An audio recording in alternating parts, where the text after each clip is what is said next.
Hi everyone, I'm Shoshana and I'm so glad you came to read a book with me today. Today we are going to read Frog and Toad Are Friends, Story and Pictures by Arnold Lobel. Let's look at the cover. What do you see on the cover?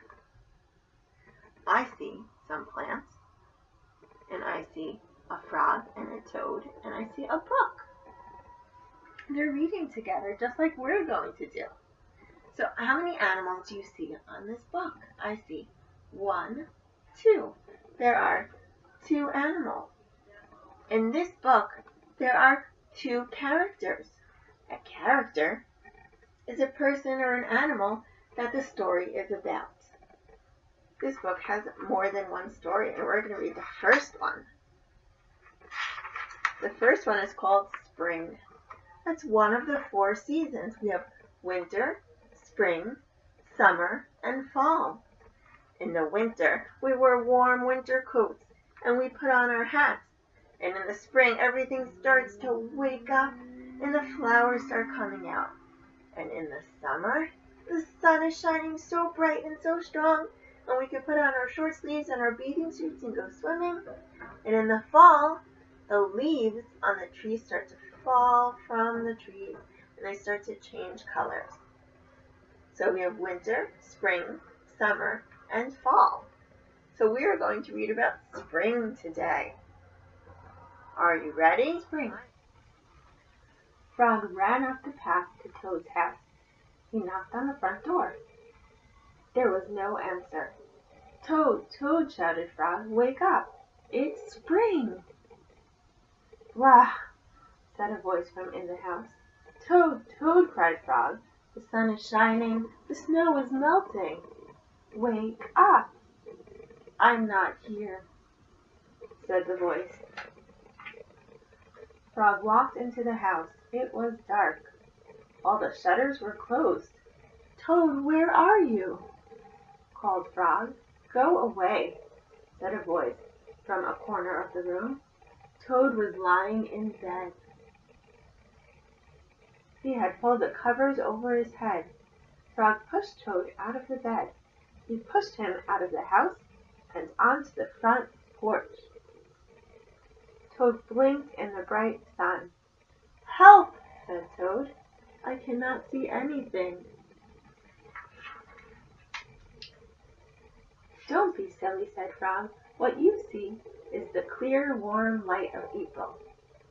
And it means that we can begin a whole new year together, Toad. Think of it, said Frog. We will skip through the meadow and run through the woods and swim in the river. In the evenings, we will sit right here on this porch and count the stars. You can count them, Frog, said Toad. I will be too tired. I'm going back to bed.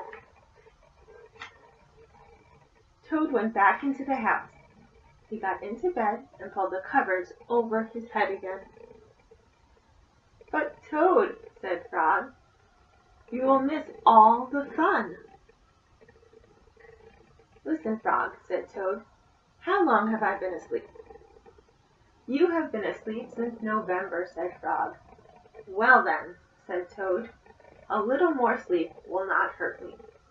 Come back again and wake me up at about 1/2 May. Good night, Frog. But Toad, said Frog, I will be lonely until then. Toad did not answer.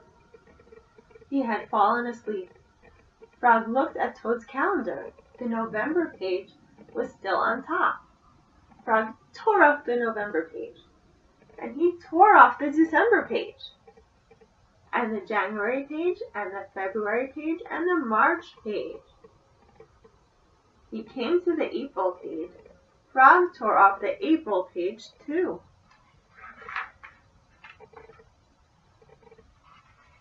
Then Frog ran back to Toad's bed. Toad, Toad, wake up! It is May now. What? Said Toad. Can it be May so soon? Yes, said Frog. Look at the calendar. Toad looked at the calendar The May page was on top. "Why, it is May," said Toad, as he climbed out of bed. Then he and Frog ran outside to see how the world was looking in the spring. The end. So Toad woke up and they went out to play. I hope you enjoyed the story. I'll see you next time.